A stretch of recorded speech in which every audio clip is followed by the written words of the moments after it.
नमस्कार दोस्तों, बहुत-बहुत स्वागत है आप सबका। आज हम बात करेंगे एक बहुत ही जानी-मानी शख्सियत के बारे में, जिसके बारे में आप सब जानते हैं, एन.आर. नारायण मूर्ति।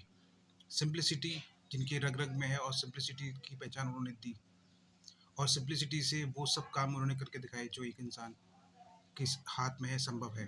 सबसे बड़ी बात है अपने कम्फर्ट ज़ोन से निकलना। अगर हम अब डेफ़िनेटली अपने कम्फर्ट ज़ोन से बाहर निकल जाते हैं और ग्रोथ के ज़ोन में आ जाते हैं, तो हम वो सब अचीव कर सकते हैं जो हम सोचते भी नहीं है उस सब अचीव करने के बारे में, लेकिन वो सब चीज़ें हम अचीव कर सकते हैं। डेफ़िनेटली हम अचीव कर सकते हैं। सबसे बड़ा एग्ज़ाम्पल होगा हमारा एन.आर. नारायण मूर्ति, जो इन्फोसिस के चेयरमैन, इन्फोसिस के डायरेक्टर और इन्फोसिस के फाउंडर रहे। 1981 की बात है जब उन्होंने इस इन्फोसिस कंपनी को सबसे पहले उसकी नींव रखी थी। बहुत छोटे से स्तर पर उन्होंने इस चीज़ की नींव रखी थी और धीरे-धीरे ये कंपनी कितने बड़े लेवल पर पहुँची, आप सबको ये बात मालूम होगी। इन्फोसिस जो है आज के टाइम में इंडिया की टॉप मोस्ट कंपनियों में, आईटी सेक्टर की कंपनियों में उसकी गिनती होती है। ये जो काम था उनके लिए भी इतना आसान नहीं था। उनके साथ उनकी जो वाइफ़ थी सुधा मूर्ति, उन्होंने बहुत सपोर्ट किया उनको और सुधा मूर्ति जी ने अपने खुद जो बचत के ₹10,000 थे, शुरुआत के दिनों में उन्होंने वो उनको दिए, अपने पति को दिए और उनका सपोर्ट जो है बरकरार रखा, अपना सपोर्ट उनको देने के लिए बरकरार रखा और साथ ही साथ जो उनका साथ देने के लिए उन्होंने हर जो है कोशिश की, हर रोज़ ज़रूरत पूरी की और उनको फाइनली उस लेवल तक पहुँचा दिया।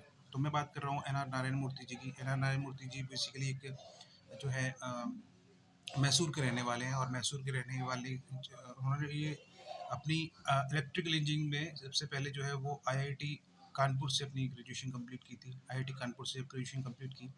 पर उस टाइम उन्होंने जब शुरुआत की तो वो इलेक्ट्रिकल इंजीनियर थे। लेकिन जब उन्होंने एक सेमिनार अटेंड किया जो आईटी सेक्टर से रिलेटेड था, तब उन्होंने डिसाइड किया कि मुझे जो है अब अ, आईटी सेक्टर में अपना जो है भविष्य फ्यूचर बनाना है और उन्होंने अपनी इस कंफर्ट ज़ोन से बाहर निकलकर अपनी ग्रोथ ज़ोन में आकर ये डिसाइड किया कि मैं आईटी सेक्टर में अपना फ्यूचर बनाऊँगा और आने आपने देखा कि आईटी सेक्टर में उन्होंने कितना अच्छा परफ़ॉर्म करते हुए इन्फोसिस कंपनी जो है इतनी बड़ी फाउंडेशन कंपनी है, इतनी बड़ी आईटी सेक्टर कंपनी है, वो उन्होंने हमें दी। तो बेसिक कहने का मतलब तात्पर्य यही था कि अगर हम अपने कंफर्ट ज़ोन से बाहर निकल जाते हैं, तो हम डेफ़िनेटली वो सब अचीव कर सकते हैं जो हम सोच सकते हैं और हम अगर हम अच्छा सोचेंगे, हम बड़ा सोचेंगे तो डेफ़िनेटली कुछ अच्छा कर सकते हैं। Right? Thank you so much. जय हिंद, जय भारत।